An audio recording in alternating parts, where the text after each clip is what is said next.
Бул жерде бүтүндөй батырлар жана болочок батырлар отурат. Кыздар барбы? Турмушка чейли кыздар кол көтөрүп койгулачы. Машаллах, машаллах. İnşallah келечек батырларсыңар алтындарым. Келечектеги батырлар. Кыз балдарга ушу кичинесинен эле бир жакшы тарбия таалимди көп бериш керек экен да.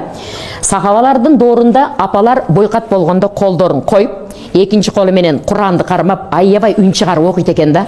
Анан кимдин аялы Куран билбесе, ижарага бирөө дап келип, мына мен аялым, ушуга ушунча саат окуп бересиң Куран. Шунча деп акчасын төлөйт экен да. Ошондо жалаң хафизалар, алымалар болуп кеткен экен да, төрөлүпчү. Анан ошончу мен азыр бойкаттар болсо сөзсүз айтам, колуңду коюп туруп окуп берчи. Кийин могу бала түйүлдүк. Сөзсүз кийин илимге байланыштуу болуп калат да, илимге бурулуп калат. Жакшы сөздөрүбүздү айтабыз. Биз сени күтүп атабыз, биз сени жакшы көрөбүз деп. Бирок тиги баланы тарбиялоо жубайды тандоодон башталат, мындан да мурдараак. Топ кыздар турса, балдар мынтип караш керек да, үйлөнүлүк балдар окпаса. Ушу кыздардын арасынан кимиси менин келечектеги перзенттеринин мыкты апасы боло алат да, мага сонун жубай боло алат, кимиси деп караш керек да. Кыздар дагы ушу топ жигиттин ичинен кимиси сонун жубай болот, сонун атеке болот, табышкер болот, балдарды жакшы тарбиялат, бизди камсыз кылат. Ким деш керек да? Балдар көбүнчө кыздардын сырткы кебетесине карайт. Тойлордо эми билесиңер да, салондон чыккандан кийин башкача болуп калабыз да. Ана кызды карачы, yo'g'on сулуу экен деп анан болду. А ол кандай кыз, кандай үй бүлөдөн өстү, кандай болду? Аны билбейт, илими барбы жокпу? Ошон үчүн мындай шашпай балдарчы, балдарга да көп айтам кээ бир жерде. Шашпагыла, карагыла.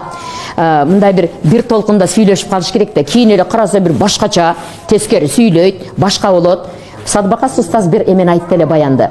Бир кыз 30 параны жаттаган, Куран жаттаган хафиза болуп, ана турмушка чыкса, баягыны хафиза, сен Куранды жаттадың, эчтеке кылба, Кураныңды окуй бер деп, үйдө ошондой тарбия болуп калганда, турмушка чыкса, баягы мен хафизамын, сен билгене ким экениңди деп апасы да кулагына куюп атат да. Анан эртеси кампир менен эле бала күйөөсү. Караса келин чыкпайт, чай жок, башка жок, кызмат жок. Ана күттү чыкпады, эртеси караса дагы эле чыкпайт. Кызым, эмне тиги чайпай болобу? Кандай болду десе, мен хафизамын деди да. Мен хафизам, билбейсиз мен ким экенимди? Апам айтпады сизге, мен хафизамын деди да. Балам хафиза дейт, онун эмеси чыкпайбы, чай кылып айтат го, хафизасы эмне деди да. Ошентип анан бала аны айтты, муну айтты, болбоду эле. Бир аптага жетпей эмне жообун алып кетип калды. Манеке, хафиза ол башка нерсе. Куранды бил, адеп ахлагың кана, тарбия таалимиң ошол чоң ролду ойнойт да алтындарым. Эгерде Куранды билбесең деле, илимди жок болсоң деле, адеп ахлагың күчтүү болсо, мына сага кандай көркөмдүү тарбия. Кыздарга кичинесинен эле эми басып келаткан кыздарга, хафиза кызым келатат да, менин алыма кызым, жаным асал кызым, сулуулугун кара, адебини кара, апасына жардам берип атканын карачы. Азыр бут кийимдер тизип коет да бул. Деселе мотивация берип койдуң, тизе баштайт да. Ана, менин кызым ушундай да. Келгендерге бир аз чоңойтурса, келгендерге келиңиздер. Ассаламу алейкум, ишкери келиң. Энемби? Эне сизге келиптир. Отуруң, дароо дасторкон салып нанды кое кой.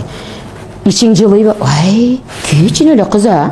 Дароо жакшы утурлап алып, дасторкондорду салып атат. А чыктыңызбы жакшыларыңызга келип туруп деп узатып койду. Анеке тарбия. Ошондуктан ушу чоңойсо келин кылып алыш керек экен, деген ойда келет да.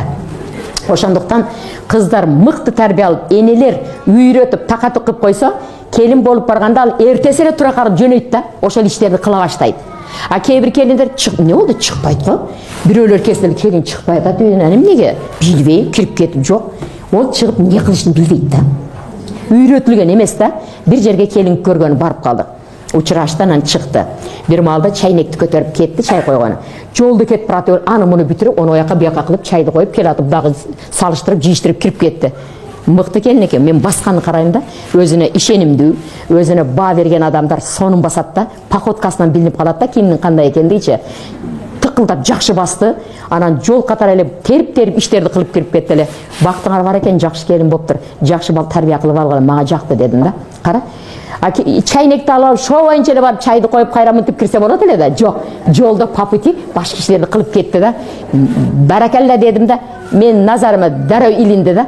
Азыр эки кызды болду, барсаң Шундай ичип койнуна кирип заматта дасторкон салып күлүп жайнап чыгарат да мен айттым. Тарбия, энесинин мыкты тарбиясын көргөн. Ошондуктан алтындарым, кыздарым, алтындарым, ушундай бир кабак кашты жаркылдатабыз. Күзгүн алдыга келебиз дагы. Өзүңөрдү мактагыла. Мен кандаймын? Кана ким айта алат? Мен кандаймын? Соломун, соп-соломун, жөн эле соло эмес. Бактияр Шарапов күчөтүлгөн форманы айтат да. Эжөө, тыптынч отурасызбы, суп-сулуу болуп жүрөсүзбү дейт да. Анан устаз, сиз айткандай, ол менин экинчи бала Улукбектен да 2 жаш кичине экен да 83 экен. Сиз айткандай тыптынч отурам, суп-сулуу болуп жүрөм. Аженем да тынч отурабы дейт, жакшы отурат, жакшы отурат. Аженеңиз да жакшы. Мен болсо чып-чырайлуу болуп жүрөм дейт. Аябай жакшы сүйлөйт да. Кече дагы жакында барып келдик бир жерге. Ушундай бир аны менен сүйлөшүү ырахат экен да, позитиви күчтүү, арасында эме мындай юмор сезими дагы күчтүү. Анан шундай бир ак көңүл экен да, аны менен сүйлөшүү аябай жеңил экен да. Эжем, өзүмнүн гана эжем дейт да.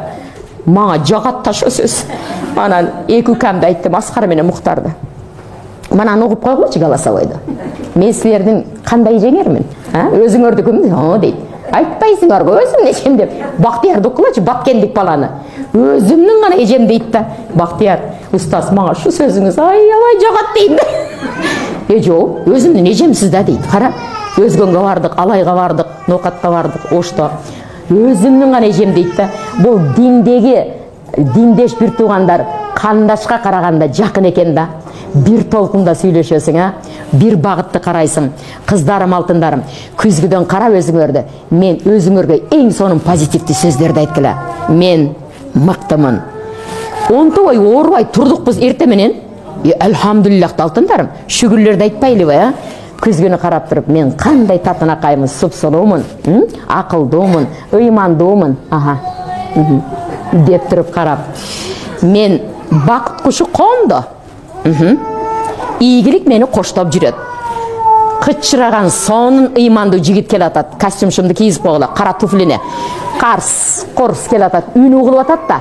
Туфлини үйүнү угулуп атат. Ана, дарвазам ачык, кучагым жайык. Кел, мен күтүп атам деп. Ошону айтсаңар, ошо позитив менен ошону жашооңорго киргизесиңер. Мени ким сүйөт экен деп үйдө отурсаңар, эч ким келип сүйбөйт алтындарым. Эч ким келбейт. Биринчи сүйүүнү өзүбүз кадамды таштап жакшы көрүшүбүз керек. Мисалчы мен жакшы көрүп мыналарды, мына талабаларды. Жаным асалдарым, алтындарым десем, анан булар мага кайрылат да. Жөн мынтип эле, келдиңер отурула, ачык Кураныңды оку десем, дейт да булар дагычы. Ошо кучагыңды жай алтындарым. Жакшы